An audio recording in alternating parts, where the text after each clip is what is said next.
Having a full-time job can be a lot, and when you add having a side hustle on top of it, it can easily lead you to that elusive word that keeps floating around, which is burnout.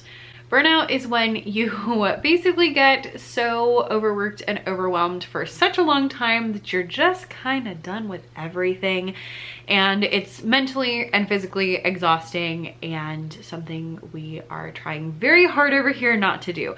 So this video is actually like a part 2. A few weeks ago, a month ago, 2 months, I don't remember. At some point, I posted a video talking about ways to avoid burnout. I actually made that video at the beginning of the school year, so in about August, and didn't post it until like March. But regardless, it did get posted, and I have gotten some questions from people about basically if I was able to avoid burnout. The answer is yes, and kind of like an update. So this is a part 2 to that video. That was basically like strategies to help you. This is on the flip side of this school year just ending, managing to get through the school year without burnout, how I did that, and all that good stuff. So if you are interested in that and helping you avoid burnout by learning about how I did it, then let's get started. Okay, so first of all, a little bit of backstory. I am an elementary music teacher, which is quite a fun job, but it's also a really stressful job.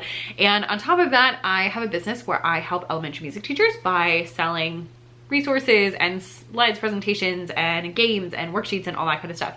With that, I have a blog and I have a YouTube channel and I have an Instagram, and then I also have a YouTube channel where I help teachers who want to help other teachers by doing that thing, okay? And then I also have this YouTube channel, which is just where we post things that I like talking about, like self-care and productivity and, you know, planning and, you know, the things that frankly I just want to do for fun, because the other one started feeling really a lot like work. And so this is the for fun channel. So we vlog and we talk about things that I enjoy. And so that is a lot of stuff. I also sing in a choir and am in charge of children's church at my church. And so I teach a lot and I plan all the lessons, and we've got a lot going on. So all of that to say, I have a lot going on, and so I'm a teacher, so I think in school years, not calendar years.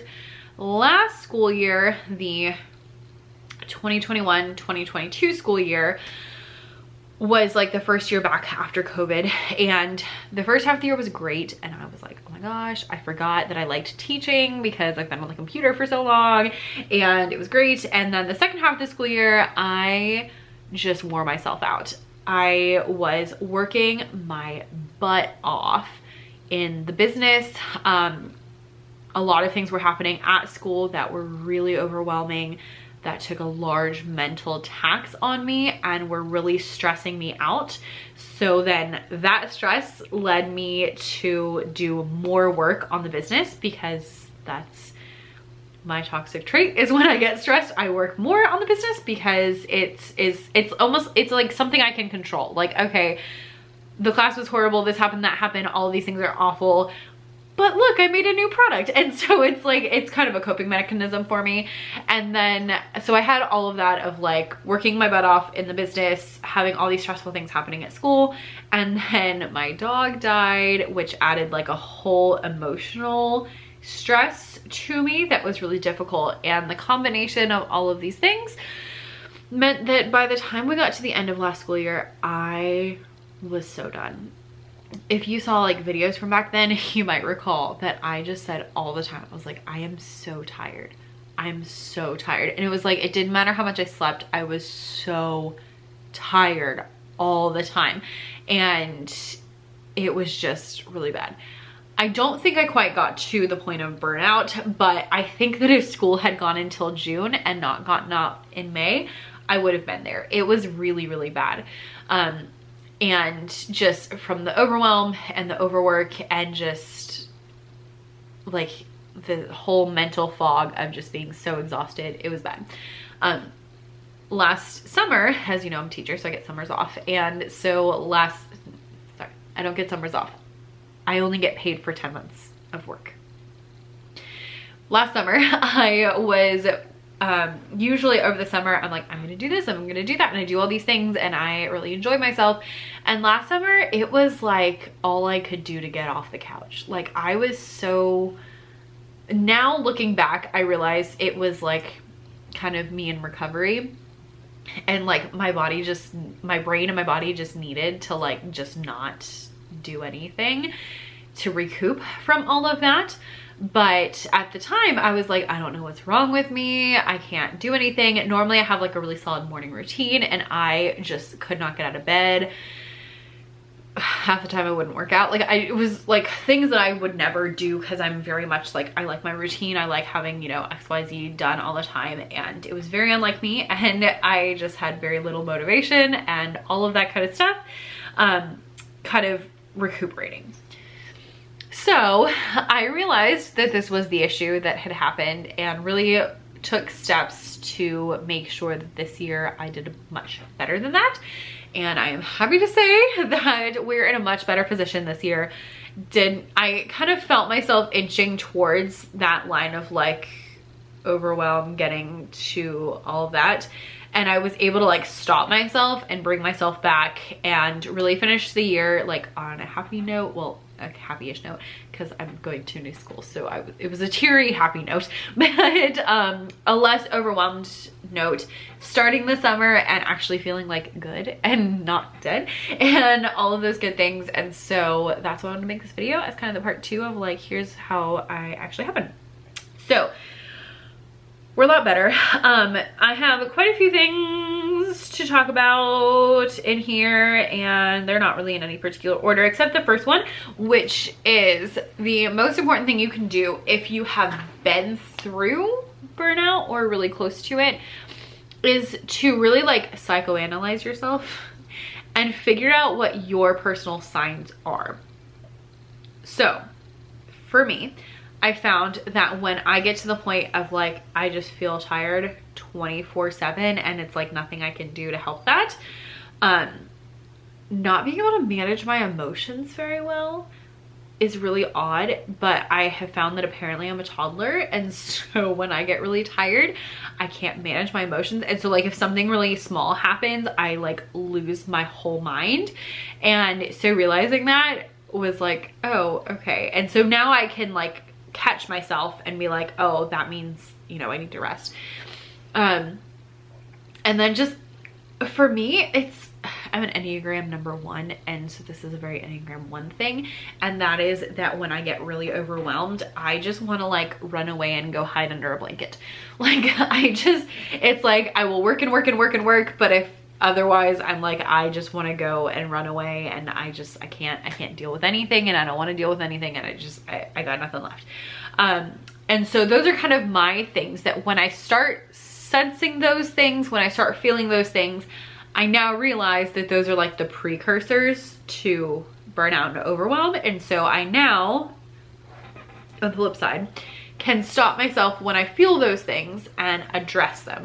So if you have ever had a time where you're like getting close to that, just really stop and psychoanalyze yourself and see like, what are the things that you're feeling? Or if you're having a moment where you're feeling overwhelmed, even if it's not like a whole burnout thing, even if it's just a moment, just think like, what is causing this? What are things like, and just kind of psychoanalyzing yourself. Like I said, when I get to the point where I cannot manage my emotions and every little thing makes me feel like I'm gonna like explode, I need to take a nap. Like, that's just what it is. And so like, once you realize those things, it's much less stressful than it was when you didn't know those things. So learn what those signs are in you, because they might be very, very different for you than they are for me. And so being aware of those things makes a huge, huge, huge difference. Now, like I said, I felt myself this year kind of getting close to that.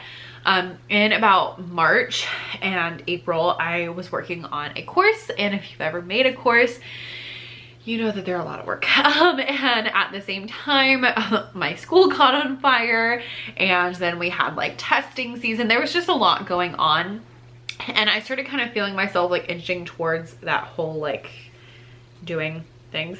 And So I was able to stop myself. And so these next couple things are the things that really helped me to kind of bring myself back from that precipice and make sure that I was gonna be okay, and ending the year on a decent note, like the next 2 months being actually like not super overwhelming and not super horrible, and I didn't feel dead and exhausted like I normally do. And so it was really, really helpful to do these things.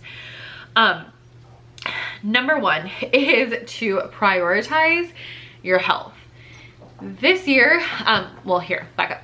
Last year, I did a lot of ordering DoorDash, and not just like salads on DoorDash, but like burgers and French fries and soda and like not healthy things on DoorDash. There were quite a few mornings where I would skip my smoothie and I'd go to Starbucks, and I just had a lot of that kind of stuff in the name of stress, or in the name of I have to do something to get myself out of bed, and the only thing I can think of is bribing myself with Starbucks.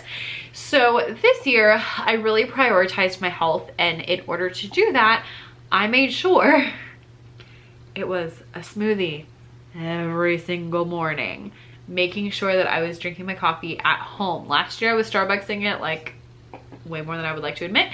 This year I have not gone. I think I went to Starbucks on a school day one time, and it was on the last day of school, so I thought it was like, it was okay. But just like cutting out that, because I know it's not good. And then normally if I get, you know, a sugary drink, I'm also gonna get a sugary sweet.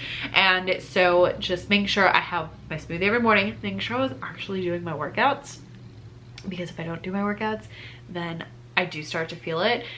Making sure I am sleeping, because that's important, and making sure that, oh, I got sick in the middle of all of this as I was feeling it. And so when I started feeling sick, instead of just like pushing through, which is what I normally do, that was when I was skipping workouts, because when I got sick, I was like, no, we can't do this. It was like, of course, it was like the week I had a concert and just ridiculousness. And so I made sure that I like really prioritized rest. I made sure I was doing my vitamins. I made sure I was like doing all those things to help me get better. And that week I did skip most of my workouts so that I could sleep in longer. Neither here nor there. So just really prioritizing your health and actually thinking not what's gonna make me feel good, but what's gonna be healthy for me long term. So no, we're not having burgers, but you're welcome to DoorDash a salad. Okay, okay. Barely drinking any soda, drinking tons of water, all those good things are actually gonna make your body run better and run more smoothly, and is actually gonna make a big difference.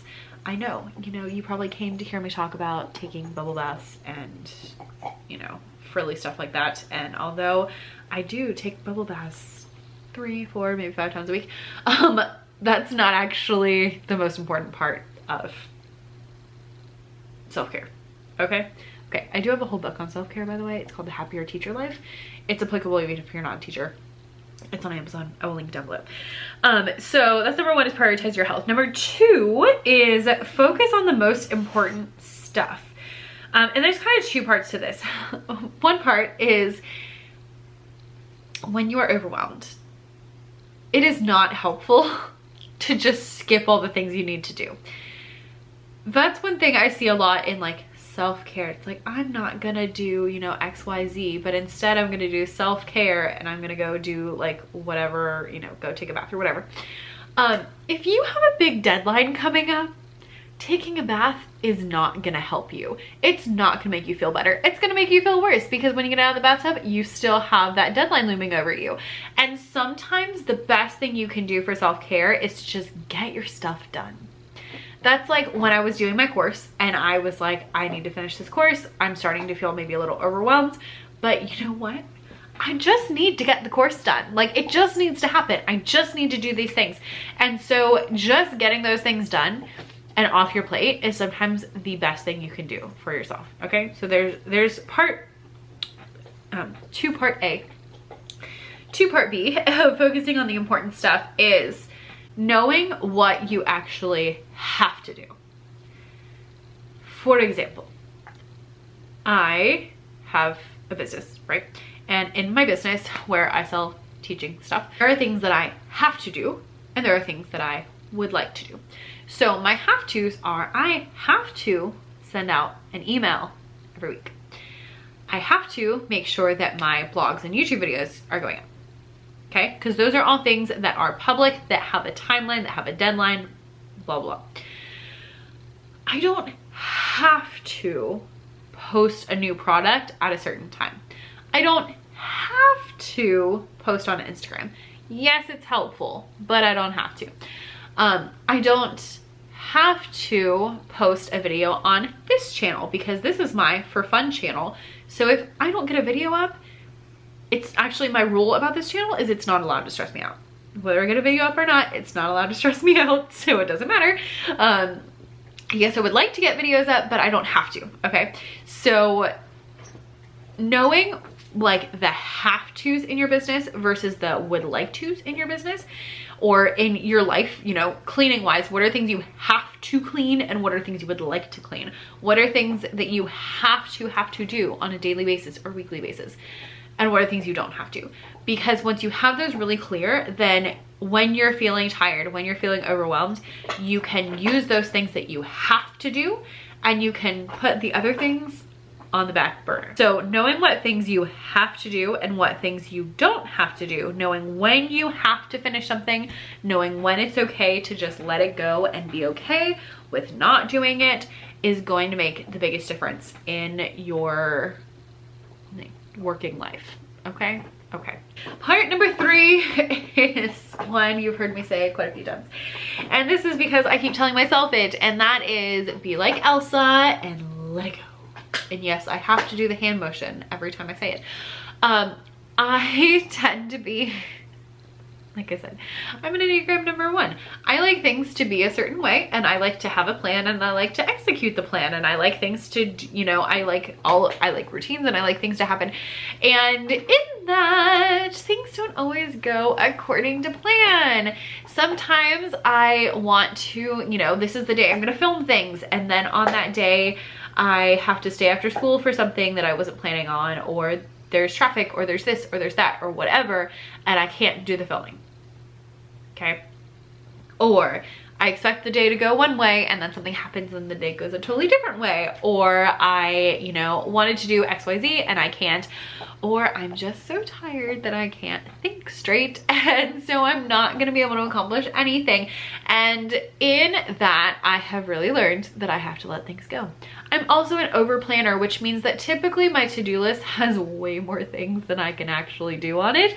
And so when I get to the end of the day or the end of the week and I don't have half the things in there that I wanted to do,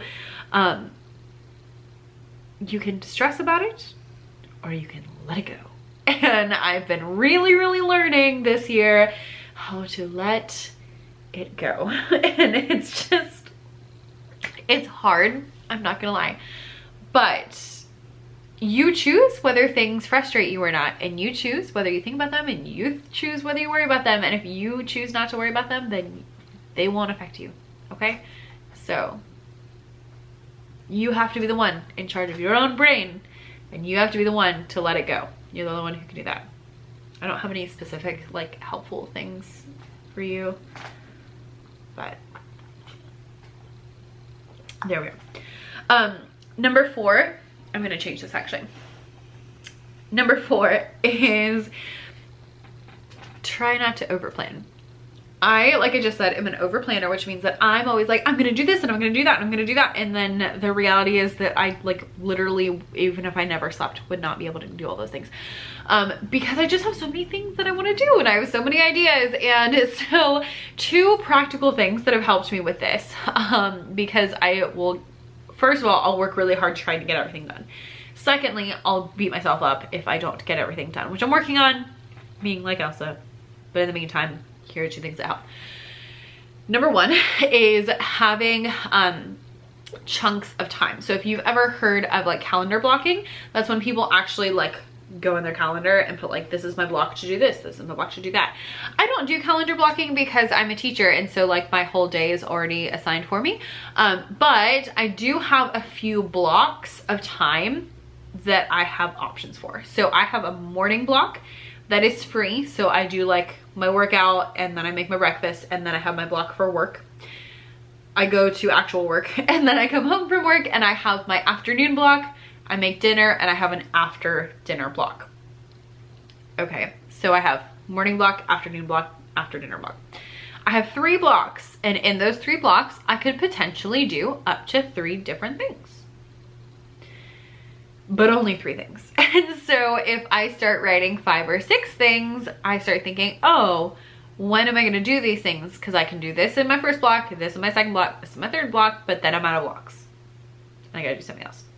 I also do not have to use all 3 blocks for work. I can use one of the blocks, usually either afternoon or after dinner. I'll use one of those for more like self-care kind of things instead. And so if I decide that I'm gonna do a self-care thing, then I only have 2 blocks to work with. Or if I have something after school, then I only have 2 blocks to work with because then my afternoon block is gone, okay? So if you can think in terms of how many lots of time, how many blocks of time do I have that I can fit things into, and then only pick that many things, that's gonna help a lot, because then you are actually only picking enough things that you have time for. The second thing that helps me with this is having parentheses. And I know that sounds like the dumbest thing ever, but when I write my to-do list, I write out the things that I really want to get done, and then if I have those things and I'm like, oh, I should do this, but I maybe don't have time for it, I just put it in parentheses. And parentheses means if I get to it, I get to it, and if I don't get to it, it's not the end of the world. And you might feel like that about all your things, and in which case you don't need to worry about it. But if you're like me, and like if it's on the list, it needs to get done, but I can't get it done, and then I'm gonna stress about it, put parentheses on it, and that gives you permission to move it to another day. If I don't get it done, it's okay. That's fine. It is what it is. But I'm gonna try, and if I have the time, there's an option. It's there, I can remember, but I don't have to do it. And having that freedom will make a huge, huge, huge difference. Number 5 is build in quiet time. What does that say? Rest? I don't know. Build in quiet time. It might be rest. Build in quiet time and rest. So when I tend to be like go, go, go, go, go. And more, I am realizing that I really value quiet. Which might be because I teach elementary music, so my job is really loud. But I really value having time where I can hear myself think. Okay? So, in having that, if I can pick a couple days a week, a couple blocks a week, where I can build in time that is more quiet and restful for me, that's gonna make a big difference in my week.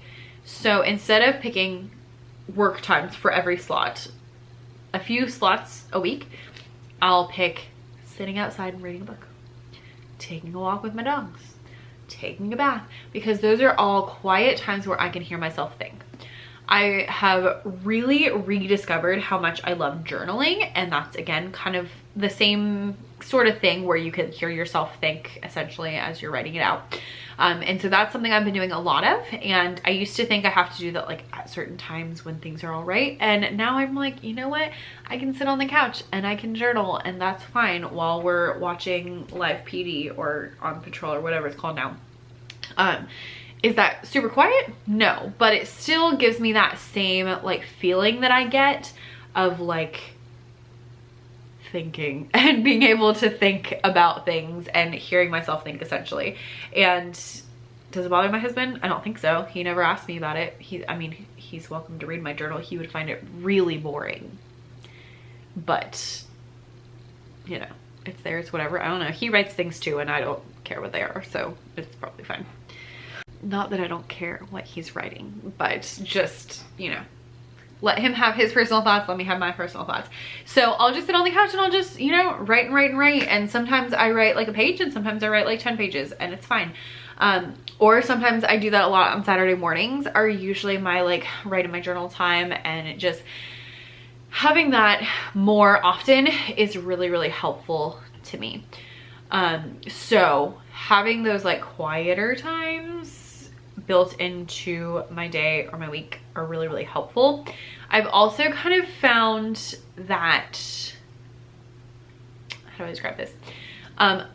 I shuffled my schedule around a little bit. And so what I usually will do is like come home from work and then work on the business and then do dinner. And then I was making after dinner my like chill time.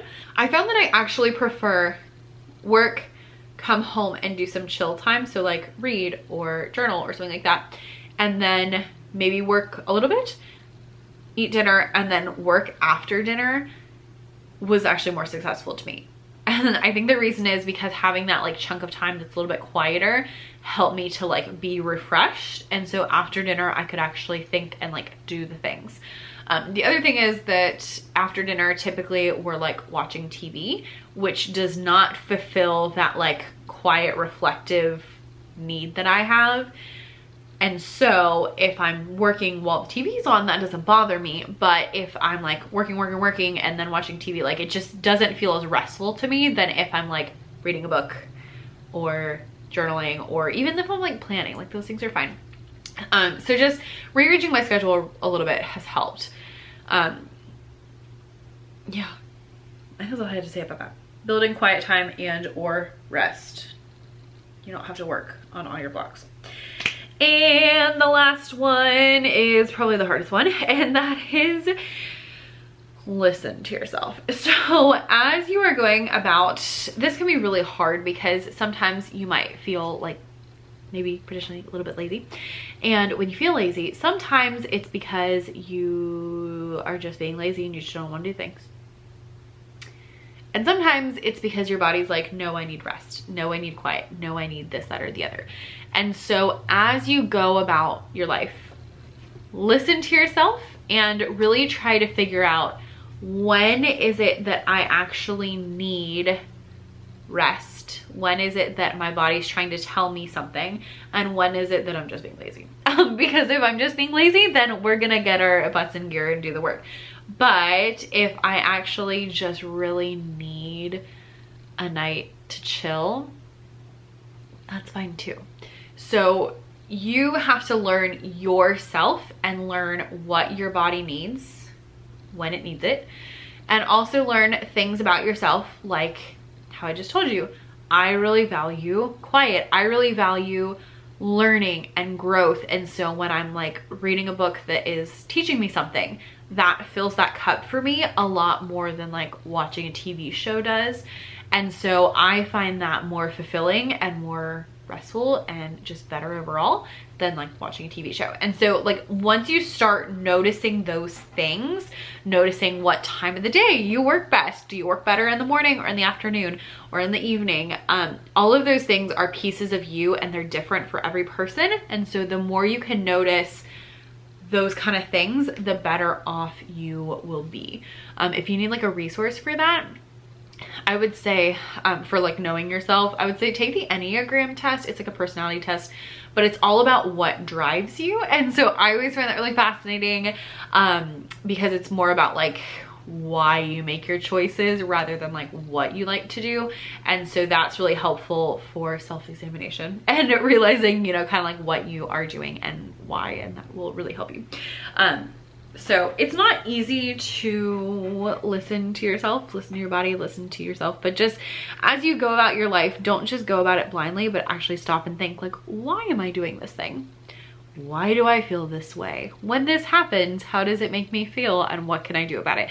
And just kind of psychoanalyze yourself as you go about your day. Use your journal for that and it'll help you to just kind of see those trends and really help you do the best you can and help you avoid overwhelm, because if you can stop it before it gets too bad, then you'll feel a lot better. All right, those are a couple of things that have helped me really land on the other side of this school year feeling so much better than I did last year. And really just feeling ramifications, like going into May, and last year and most years honestly in May for teachers is like just full exhaustion. I just remember last year like going to Starbucks every single morning, barely being able to get out of bed, skipping my workouts because I couldn't get up.